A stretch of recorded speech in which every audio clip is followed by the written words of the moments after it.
One of the things that they said this morning was how these players get the benefit of getting to work with NFL coaches. How about for you? What's the reverse side of that? What's the benefit for you to get to work with these kids? I was just telling someone before, you go through a season and you look forward to having some time off away from the game and kind of be with your family and kind of rest a little bit. But honestly, it was fun to really get back at it, get back in the meeting room and have meetings and watch ball and coach ball and everything like that. So that's the first benefit. You get a chance to get back around the game, and I mean that's a blessing within itself. I would say secondly, from all of us as assistant coaches, we're being evaluated right now the same as the players are being evaluated. So we need to be able to put our best foot forward. And I told the guys in the meetings, that they'll get our best effort because it's job interviews for everybody at this point. So I would think from a coaching standpoint, that's the biggest benefit. Being a coordinator is something you kind of have had on your mind for a while? Well, I would say yes. I'm a step-by-step guy. So 20-plus years of college experience, I've had opportunities to be a coordinator, Division III level, FCS level. It's still the organization. It's still building your work week. It's still how do you build a play call. And, making a transition to the NFL and learning the game, getting a better handle on the NFL game and the differences in year two.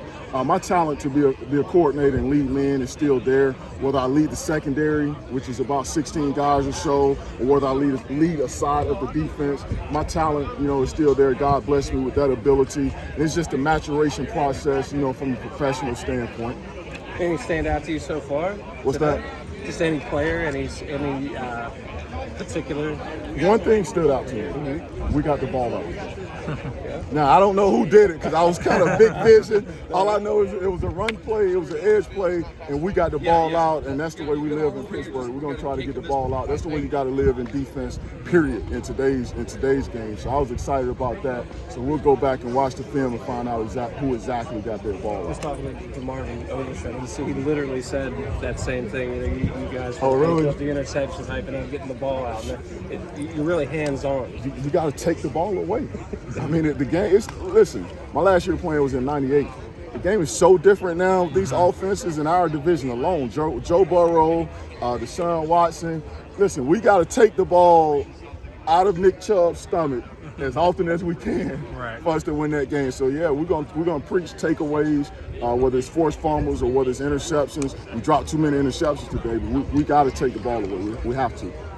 Obviously, you're trying to coach, and you're trying to show that you can coach. Do you try to do some look with an evaluation eye at some guys too, and be like, oh, I'd maybe like to have him, or oh, that guy impressed me. Do you try to do both? Well, I think Mike T is fond of me. I think I have a good relationship with Omar. I love the Rooneys, but they sent me here not for me. they did send me here to evaluate. So yes, I need to showcase my talents. I need to coach, but I need to evaluate too. So it's a twofold job assignment for me. When you're looking for a corner, what are you looking for that makes him a Steelers corner? What are some of the attributes that you feel like are essential for the way you guys want to play? Right. Well, the first thing we have to be able to do again in our division, we have to tackle. Cleveland is going to make you tackle. Baltimore is going to make you tackle. You got to tackle Mixon. You got to tackle all of those guys.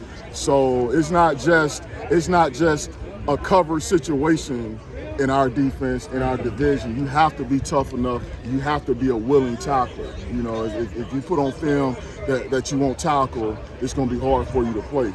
So in addition to coverage, in addition to press coverage, in addition to being able to catch the football, you have to be a complete player really to fit what we need. What's the best way you can evaluate how well these guys can tackle? The live only happens so much here. Right. So how can you best evaluate that in person without just relying on tape? Right. Well, really, you can rely on tape because they're either going to tackle or they're not.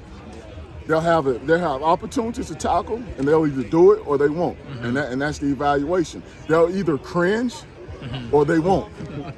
Now here in person, like you said, we're not tackling, but you can still, your approach says a lot about how you feel about the job that you have to do, if that makes sense. Right. Sounds like versatility. That's exactly. I don't know if it's versatile. I think that's a narrative that's been created. I don't think it's versatility. Tackling is a part of what we still play defense. But I mean, just tackling is a part of what we have to do. I don't look at it that way, and I may just be a robot, But again, it's got the speed that can tackle, covering the box, just size. I would say versatility is being able to go inside and outside. That's when I would use the word versatility. I mean, tackling is just a part of my job description. It's only been one day, only one practice, but what's the level of talent that you're seeing here just across the board? Great talent. They did an exceptional job. Jim and his staff did an exceptional job of getting guys down here for us to work with, and I think the talent is great, and I'm just excited to spend the rest of the week with these guys. Yeah, you guys,